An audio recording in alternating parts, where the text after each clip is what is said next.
Hi, welcome back to my channel. I was in Spain this week. I've not done a video for a while, which I apologise for, because I was visiting my sister in Spain and I didn't make any videos there because I was in Spain. And this video, or this channel, is all about Italian stuff. Now, a lot of people have been asking me about the city I live in, or the town, the northern Italian provincial town that I've lived in for 20 odd years. Cremona, the city with the 3 T's. A lot of people can't believe that I choose to live here over Spain, because Spain is seen in a really positive way in Italian eyes. I still know people now who see me, who I meet, they can't believe. They say, "Why the hell are you living here after all those years of living? After many years of living in Spain, you chose Italy over Spain." You see, the Italians, I think it goes down to the fact that the Pope is in house here. So Spain has got a very similar country to Italy, but it's got a lot more of an open mentality.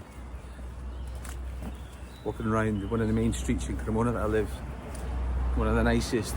This is the principal street. So they've got a more open mentality in Spain. But we're not here to talk about that, because I did a video about that did quite well, so I'll link it down here below.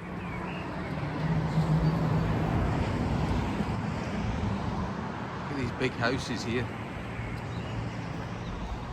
I think these are the biggest houses you'll get in Cremona. A lot of people live in condominiums. I think that's the correct word, isn't it? Like those ones over there. That's the type of flat I live in. But these are big houses. But I think they're condominiums as well. More posher condominiums.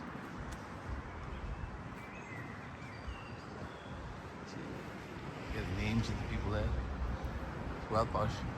I think these were built in the fascist area under Mussolini. It's got a real fascist look to them, don't they?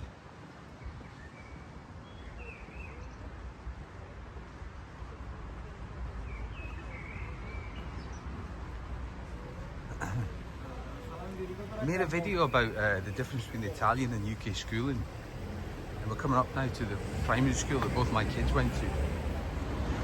That building there with the flags is the primary school that both my kids went to.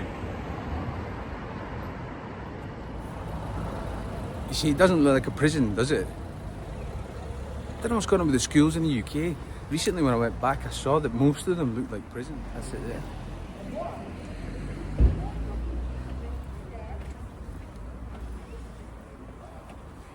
So this is the school where they went to from 6 till 11 years old, not time.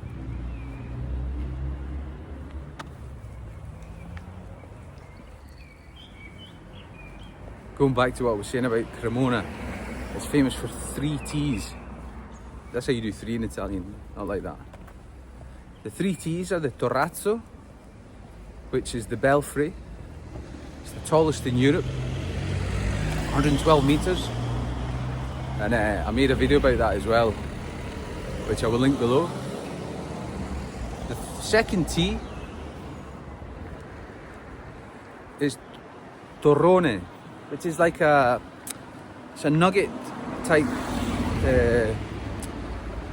sweet that they make here. They also make it in Spain as well, but in Cremona, it's in Italy. Cremona is the town that's famous for making torrone. I made a video about that as well. They did a festival about it in November, which I will link. And the third T, I bet you no one can guess what the third T is. It's quite rude. Well, it's not rude. Tetas, which basically means breasts. Apparently women from Cremona have big breasts. I'm not going to give my opinion. Now we're coming up to the local church. I didn't mention the fact the schools in Italy, all schools are secular or non-religious, which you wouldn't believe if Italy's the home, of Roman Catholics. But yeah, that's the way it is in Italy. All schools are secular. So kids get their religious education from the church in a thing called the oratorio, which is the oratory. I think it's an English word as well. My kids have come here, it's maybe once or twice a week. So This is the church. And outside the church is a bar. Very Spanish as well. So behind the church is the oratory, where the kids get their religious education. So not only do the kids have to go to school here, but they have to do like an after-school oratory religious education. I'm quite a religious person. I was an altar boy when I was a kid, and I grew up in Scotland as a Catholic. My kids went to the oratory here, but it seemed more like a pain for them. You know, it's like an after-school thing.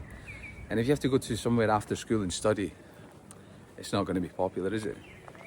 But I was reading recently, actually, that the number of Roman Catholics in the world is rising slowly, 1%. I think church attendance is going down, but people being baptised is rising. I think it's over 1 billion people. And I read here as well that church attendance is not dropping. It's staying steady.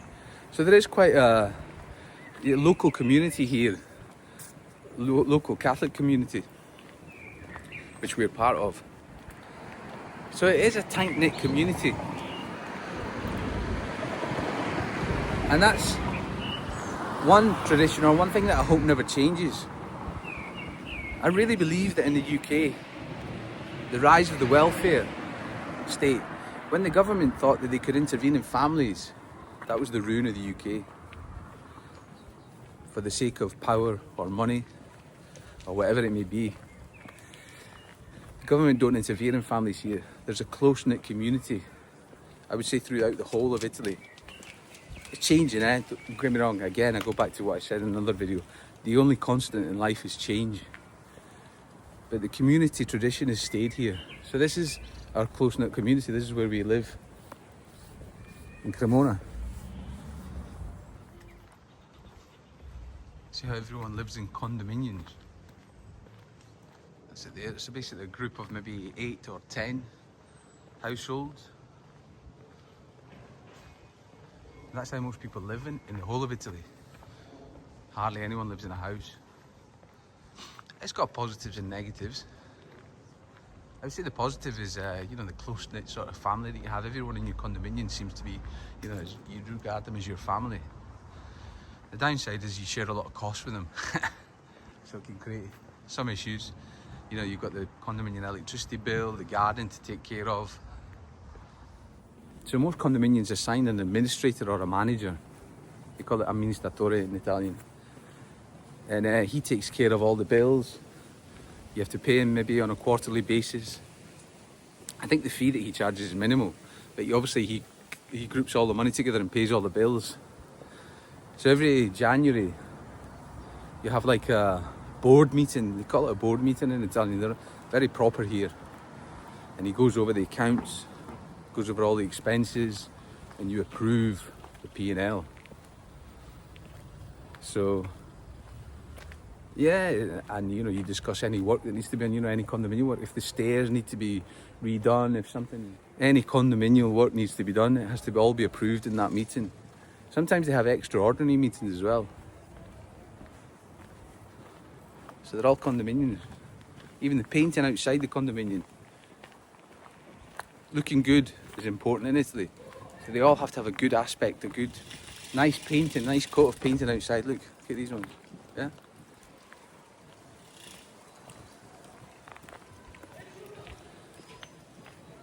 So the local government here, or the local mayor, should I say, sorry, is left-wing. In the majority of northern Italian towns, even though the government in Italy now is a right-wing government, in the majority of Italian northern towns, the local mayors are left-wing. So I would say Italy's a very left-wing country. I've had loads of arguments with my friends about this. But when Tony Blair was in power, he was left-wing. I'm sure the Italians regarded him as a right-wing. So it's a lot more skewed towards the left here. Football. That's not even a private bar. That's someone's house. Spring's here, they're having a nice family party.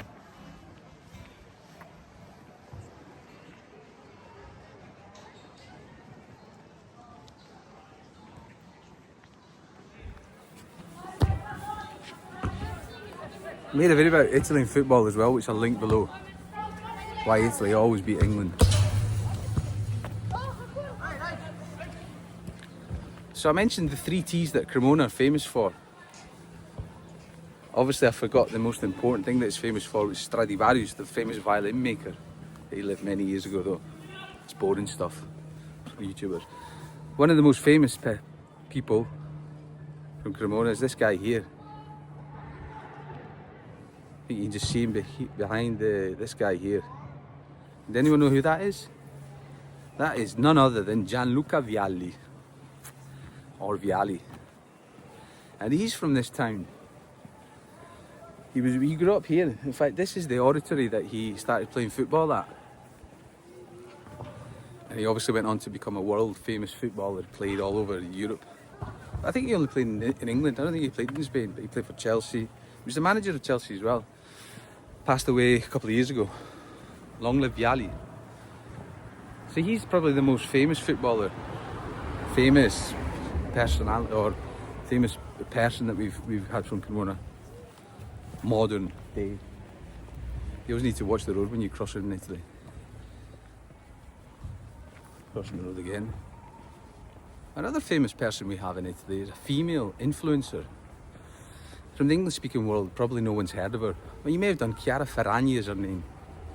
She's really, really famous. I don't know how many millions of followers she's got on Instagram, but she's really famous in I'm not sure if she's famous in Latin America as well. I think she will be famous in Italy and the whole of Spain as well.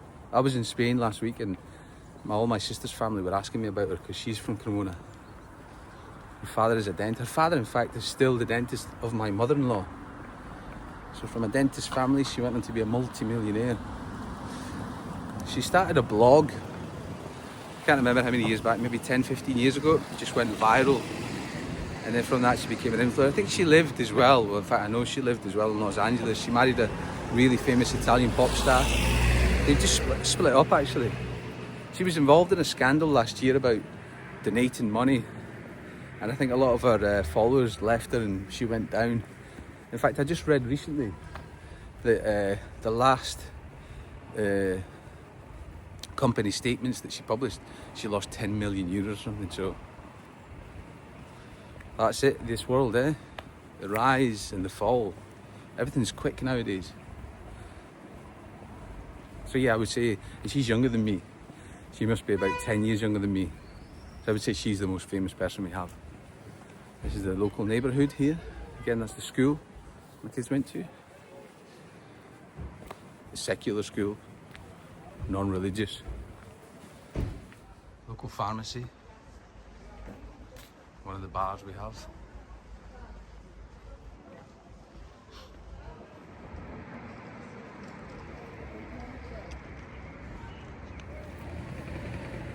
Crossing the road. The main road in Italy. So tomorrow's St. Patrick's Day. The 17th of March. And like all good Irish parties, celebrated everywhere in the world, Cremona included as well. In fact, we used to have an Irish bar here. It used to be called the Irish Times. It was obviously run by a local female. I know her. Across the road. And I used to go there on St. Patrick's Day and have a few Guinnesses. But I noticed that she's changed the name recently from Irish Times to Birra e Gusto, which means beer and taste. So there's no official Irish bar in Cremona. So anyone who's watching, well, I tell a lie, no there's not. There used to be one called the Old Tower when I moved here as well, 20 odd years ago. But that closed in the Irish Times, so there's no official Irish bar in Cremona. So if anyone's watching who wants to open an Irish bar with Irish roots there, you have to have Irish roots. I thought about opening one, but I'm Scottish, I'm not Irish. You can open up a Scottish bar. But there's not one, so you want to be the first Irish bar person to open up an Irish bar here. Give me a shout if you want it. See the condominiums here? All around here, very beautifully painted. Anyway guys, that's it, I'm going to wrap it up. I hope you liked my neighbourhood, my northern Italian neighbourhood. If you want to know more about Italy, then give me a shout. Like and subscribe, and ciao for now.